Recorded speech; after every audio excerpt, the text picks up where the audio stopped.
ये हजारों की भीड़, ये रंग गुलाल, ये फूल मालाएं किसके लिए हैं? ये लोग किसको सराहों पर बिठाए हुए हैं? किसके स्वागत के लिए हरियाणा के उझाना गांव के लोग पलके बिछाए बैठे थे? ना वो कोई नेता है, ना अभिनेता। हजारों की इस भीड़ का हीरो है कुलदीप सिंह चहल। वो कुलदीप जो इस गांव का लाडला है, वो कुलदीप जो इस माँ का बेटा है, वो कुलदीप जो इस घर में पला बढ़ा, जो इन गलियों में खेला, जो इस स्कूल में पढ़ा लिखा। वो कुलदीप जो अपने पिता का नाम रोशन करने के लिए एएसआई बना। पिता खुश थे कि बेटा थानेदार बन गया है, लेकिन कुलदीप की मंजिल एएसआई नहीं, आईएएस थी।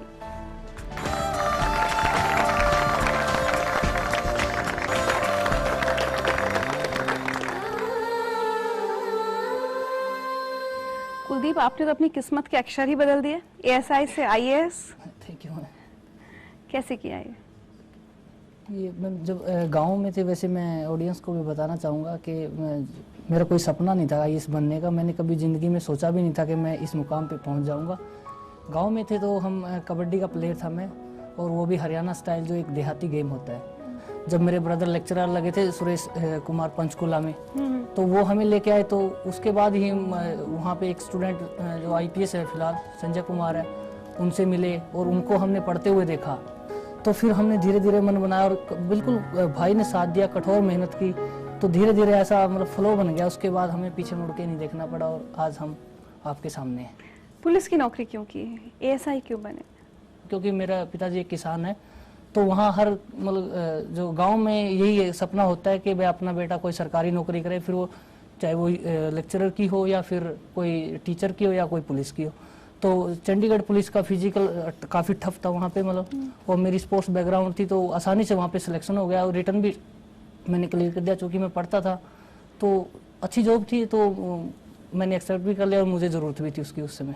नौकरी के साथ साथ पढ़ाई करना मुश्किल नहीं हुआ? आईएएस तो मतलब लोग पढ़ाई छोड़कर कोई नौकरी नहीं करते, कुछ नहीं करते, सब कुछ छोड़कर सिर्फ आईएएस की तैयारी करते हैं। आपने नौकरी के साथ साथ कैसे किया? मतलब मेरे को लोग यही कहते हैं कि मैं हमेशा अपना पिट्ठू बैग रखता था, ड्यूटी के दौरान भी रखता था, अपनी गाड़ी में या अपने बाइक पे जब भी थे ना, तो मैं बैग साथ लेके चलता था। जहाँ भी मुझे टाइम लगता था ना, मैं जरूर पढ़ता था। थाने में मेरा जो रूम था, वहाँ भी मैं अपना बैग साथ में रखता था और पढ़ता रहता था, देखता रहता जब भी टाइम मिले। और आपके गांव से या उस आसपास के पूरे इलाके से कभी कोई लड़का, कोई भी आईएएस नहीं? गांव से तो नहीं आईएएस बना, आईपीएस निकला था मेरे गांव के पास में 1992 में लड़का निकला था एक, अभी फिलहाल वो डीआईजी है शायद गुजरात में। उसके बाद आईएएस ग्रामीण से नहीं निकला जी मेरे को। वाह,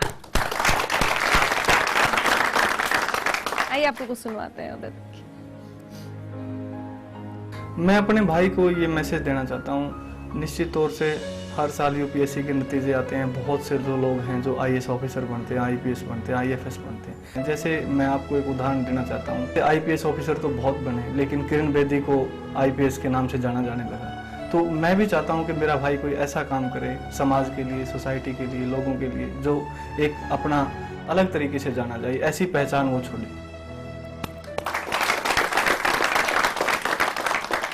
इन्होंने बहुत समय समय पर हमें गाइडेंस दी है, और मैं ये कहूँगा अपनी लाइफ का बहुत बड़ा सेक्रीफाइस भी किया हमारे लिए।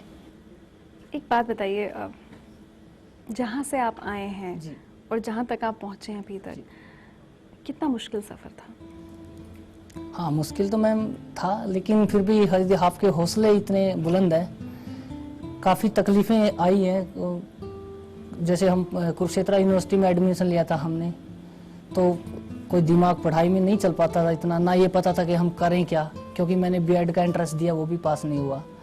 तो मतलब ये एक सोचने वाली बात है। मैं फिर एमए सेकेंड ईयर में, जैसे ही मैं एमए सेकेंड ईयर में कुरुक्षेत्र यूनिवर्सिटी में हुआ, तो मेरा एक साल बहुत फ्रस्ट्रेशन में गुजरा। मुझे ये नहीं पता था कि मुझे क्या करना है। मैं ये सोच रहा था मुझे घर वापस नहीं जाना है, क्योंकि घर में इतना काम करते थे ना, मतलब आप सोच नहीं सकते कि हम सुबह से शाम तक गेहूं काटते, फिर उसको वो पूरा जो एक गांव में पूरा काम होता है वो पूरा काम करते थे हम।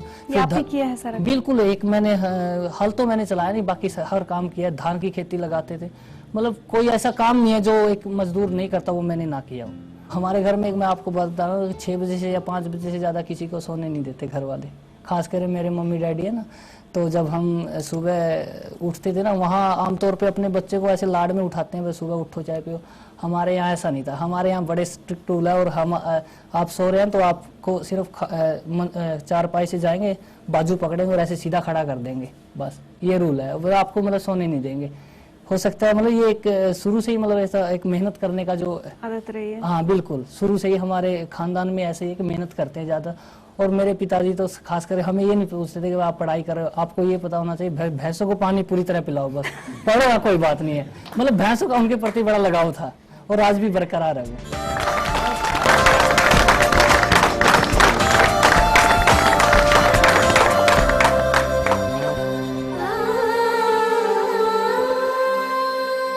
ये मेरे पिताजी हैं, मैंने अभी अभी आपका जिक्र करा, श्री साधुराम जी।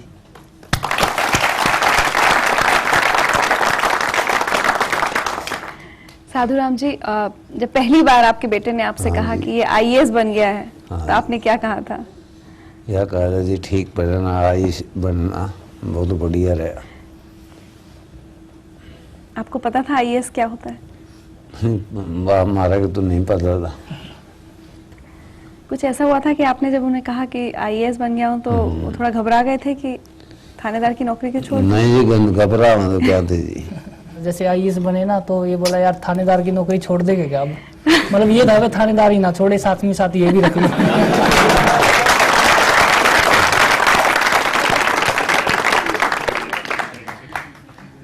कुलदीप के बारे में कुछ बताइए। बचपन से खूब डांट डपट के रखा आपने, पढ़ते थे? बहुत पढ़े करता जी। पढ़ाई करते थे? हाँ, मैं जी तला उठे नहीं करता, सवेरे ठह देंदा, उठ के फिर काम बहुत करता, बहुत काम करके फिर भी स्कूल में जाता। मैं कहता पानी पिया के लिया मैं सबको।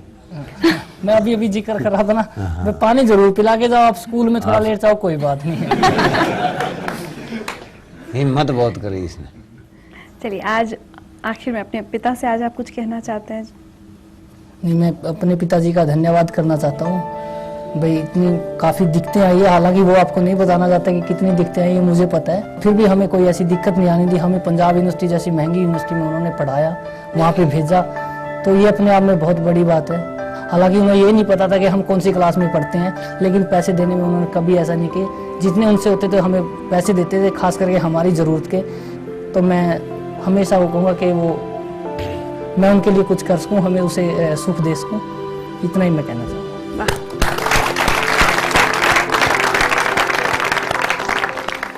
साधुराम जी, आपने अपने बेटे के लिए इतना कुछ किया है, ऐसे संस्कार दिए हैं, ऐसा बेटा इस देश को दिया है जो देश की सेवा करेगा। हम आज आपका सम्मान करना चाहते हैं जिंदगी लाइफ।